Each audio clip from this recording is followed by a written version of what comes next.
Okay, so student, today we will discuss about some important topics which are comes under pharmaceutical analysis in B Pharma first year. If you are pursuing B Pharmacy, so you have a subject that is pharmaceutical analysis, and we all know soon your carryover papers are also there, as this is the a second semester, but some and few students also had their backs. So maybe you face these kind of situations when you don't have any notes. तो उस condition के लिए आपको यहाँ पे मैंने कुछ बहुत ही ज़्यादा इम्पोर्टेंट जो कि बार बार पूछे जाते हैं, AKTU हो चाहे उत्तराखंड टेक्निकल यूनिवर्सिटी हो, कोई भी यूनिवर्सिटी हो, अगर आप बी फार्मा फर्स्ट ईयर में हैं और आपके पास फार्मास्यूटिकल एनालिसिस सब्जेक्ट है तो इस तरह के क्वेश्चन पूछे जाते हैं। तो स्टार्ट करते हैं अपना टॉपिक। तो नंबर 1 क्वेश्चन जो कि यूनिट फर्स्ट से पूछा जाता है वो है एरर्स के ऊपर। ठीक है, अब एरर्स क्या होते हैं और कितने टाइप्स के होते हैं, सोर्सेज क्या हैं एरर्स के, ये और कैसे हम उसको मिनिमाइज़ कर सकते हैं, ये हम पढ़ेंगे। क्योंकि अगर आपको क्वेश्चन सपोज टू भी छोटे कम नंबर में भी आ जाए तो भी आप इसमें फिर लिख पाएंगे, आपको फिर मैटर कम कर देना होगा। इससे मैंने क्वेश्चन को ब्रीफ बनाया है, यानी कि इसमें मोस्टली सारे टॉपिक डिस्कस कर दिए, और अगर ज़्यादा मार्क्स में आता है तो आपको ये सारी चीज़ें कवर करनी पड़ेंगी। बहुत ही ईजी है स्टूडेंट्स, आप फ्लो डायग्राम के थ्रू पूरा टॉपिक समझा सकते हैं बहुत ईजी वे में। ठीक है, तो कैसे लिखना है आपको, देखिए क्वेश्चन क्या है। एक चीज़ और, अगर आप लोगों को सेम नोट्स अगर आपको चाहिए तो ये नोट्स अवेलेबल है pharmathesis.com पे विज़िट करिए।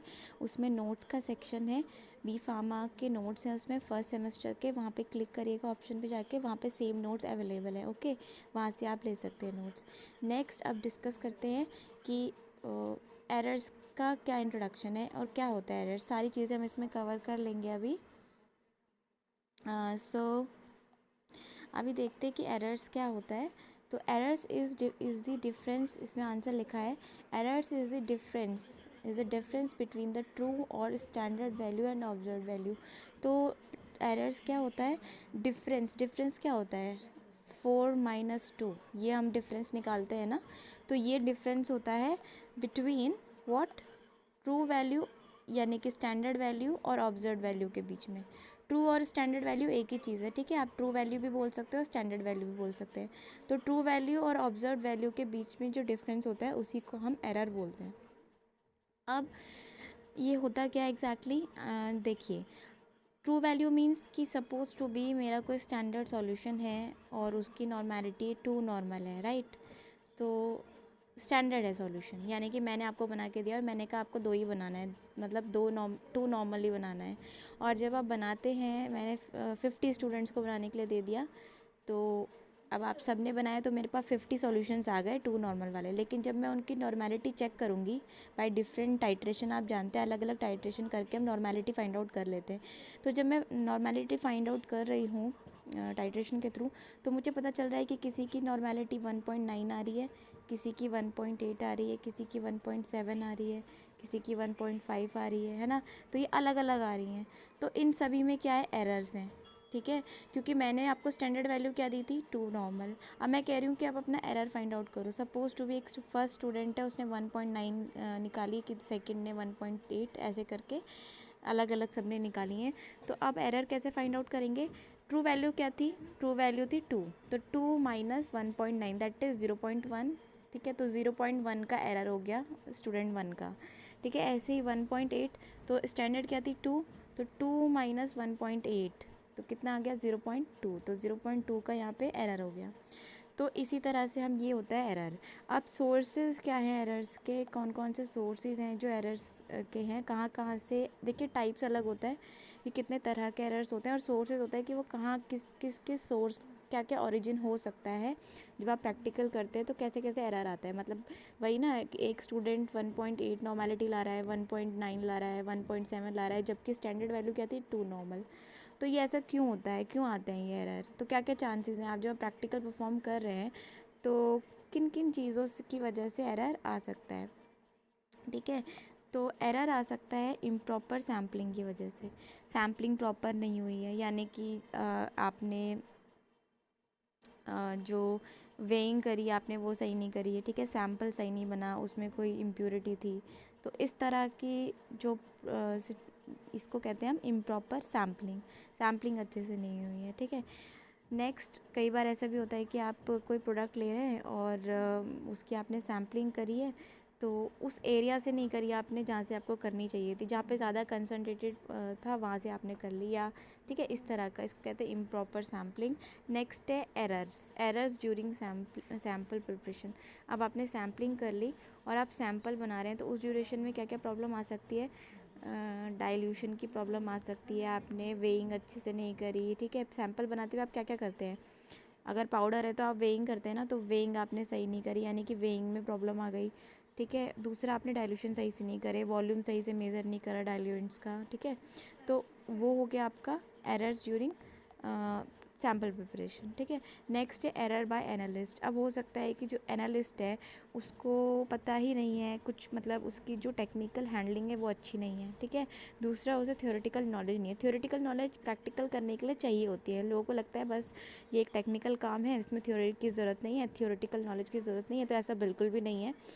जितने भी फार्मास्यूटिकल इंडस्ट्री में बीएससी एंड एमएससी वर्किंग होते हैं, मैं ये नहीं कहूँगी कि सब ऐसा करते हैं, लेकिन उनको फार्मेसी का इतना ज़्यादा खास नॉलेज नहीं होता, तो वो बहुत एरर करते हैं स्टार्टिंग में। जब उन्हें ट्रेनिंग हो जाती है काफ़ी टाइम के बाद, जब वो एक्सपीरियंस हो जाते हैं, तो फिर वो बहुत अच्छा काम करते हैं। लेकिन हाँ, क्योंकि आप बी फार्मा कर रहे हैं तो आपको तो पहले से ही सारी चीज़ें पता होनी चाहिए कि अगर हमारा 0.0001 का भी अगर एरर आ रहा है तो वो हमारे लिए बहुत मायने रखता है उस प्रोसीजर की, उस प्रोसेस की या उस प्रोडक्ट की क्वालिटी के लिए, है ना। यही सब हम फार्मेसी में पढ़ते हैं। तो errors by analyst. Next, error by equipment. अब हो सकता है कि जो आप इक्विपमेंट यूज़ कर रहे थे अपनी टेस्टिंग के लिए, वो अगर ग्लासवेयर है, सपोज टू बी कि ग्लासवेयर से, तो आप सपोज टाइट्रेशन कर रहे थे तो ग्लासवेयर जो है वो आपके कैलिब्रेटेड नहीं थे, ठीक है। कैलिब्रेशन पे मैं एक नेक्स्ट वीडियो बना दूँगी कैसे ग्लासवेयर का कैलिब्रेशन करते हैं। फिर नेक्स्ट, यदि आप, अब देखिए ये कैलिब्रेशन एरर आ भी गया इसमें कि, और इक्विपमेंट में क्या एरर हो सकता है कि सपोज टू भी आपने वेइंग बैलेंस यूज़ करा, वो भी एक तरह का इक्विपमेंट ही है, तो आप वेइंग बैलेंस बहुत अच्छा नहीं था, ठीक है। अच्छा नहीं था का मतलब कैलिब्रेटेड नहीं था, ठीक है, क्लीन नहीं था, उसकी वजह से उसमें कुछ पहले की इम्प्योरिटी थी, जो आपने पहले कभी टेस्टिंग वेइंग करी होगी वो उसमें आ गई इम्प्योरिटी। तो ये बहुत सारे रीजंस हैं, ठीक है ना। ये मैं आपको बी फार्म के लेवल पे बता रही हूँ। अगर मैं एनालिसिस को बहुत एडवांस लेवल पे बताऊँ तो बहुत सारे इक्विपमेंट होते हैं, इंस्ट्रूमेंट होते हैं टेस्टिंग के, क्वांटिटेटिव एंड क्वालिटेटिव एनालिसिस करने के लिए, जिसमें अगर आप रूटीनली कैलिब्रेशन ना करो तो भी एरर आ सकता है, ठीक है। तो क्योंकि ये बी फार्मा फर्स्ट ईयर के लेवल का है तो मैं उसी हिसाब से आपको बता रही हूँ। Next, calibration error. अब कैलिब्रेशन एरर क्या है, अब जब आपने कैलिब्रेशन करा ग्लासवेयर्स का या इक्विपमेंट का तो वो आपने अच्छे से नहीं करा, डेली नहीं करते आप। जैसे वेइंग बैलेंस है तो वेइंग बैलेंस के लिए कहा जाता है कि उसका हमें रूटीनली, मतलब डेली हमें उसका कैलिब्रेशन करना चाहिए। Next, reporting error. अब ये रिपोर्टिंग एरर क्या है, रिपोर्टिंग एरर है जब कोई एनालिस्ट अपनी रिपोर्टिंग करता है, रिपोर्टिंग मतलब रिकॉर्ड बनाता है, तो उसने वो रिपोर्टिंग अच्छे से नहीं करी। रिपोर्टिंग का मतलब है, जैसे मान लीजिए आपकी कोई ब्यूरेट है, ठीक है, और ब्यूरेट में जैसे आप जानते होंगे कि स्केल होता है।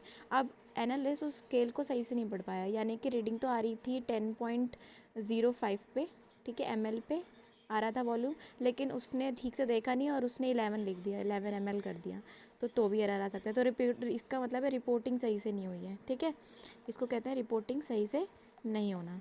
नेक्स्ट क्या है, कैलकुलेशन एरर। अब ये कैलकुलेशन एरर क्या है कि ये जो फॉर्मूला हम लगाते हैं ना नॉर्मेलिटी निकालने के लिए, सपोज मैं एग्जांपल दे रही हूँ आपको, N1V1 is equal to N2V2, ये फॉर्मूला होता है अननोन की नॉर्मेलिटी निकालने का। तो ये फॉर्मूला आपने सही से नहीं निकाला, कैलकुलेशन सही नहीं हुई, मल्टीप्लिकेशन डिवाइड किसी में भी एरर, गलती हो सकती है, तो इसको कहते हैं कैलकुलेशन एरर। तो ये थे सोर्सेज ऑफ एरर्स, ठीक है।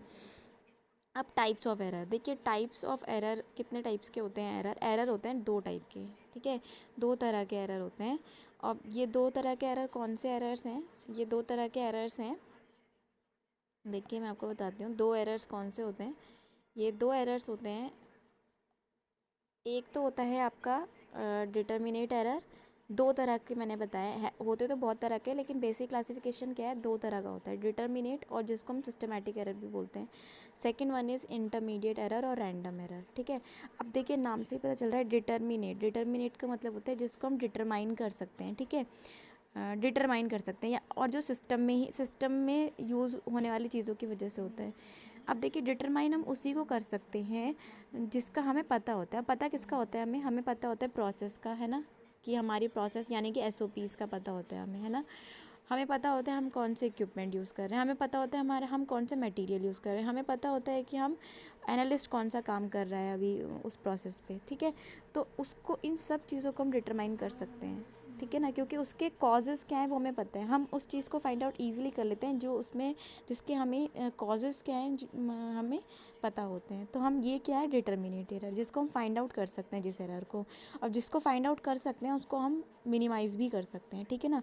तो डिटर्मिनेट और सिस्टमेटिक एरर ही एक ऐसे एरर होते हैं जिनको हम मिनिमाइज़ कर सकते हैं, ठीक है। जिसको हम मिनिमाइज़ कर सकते हैं वो एरर होता है डिटर्मिनेट एरर।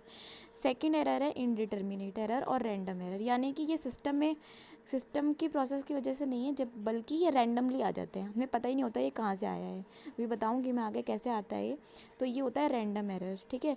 इसको हम इनडिटर्मिनेट एरर भी बोलते हैं, यानी कि हम इसको डिटरमाइन नहीं कर पाएंगे, हम फाइंड ही नहीं कर सकते कि ये एरर किस वजह से आया है, इसका रीज़न हम कॉज हम फाइंड आउट नहीं कर सकते क्योंकि ये रैंडम है, ठीक है।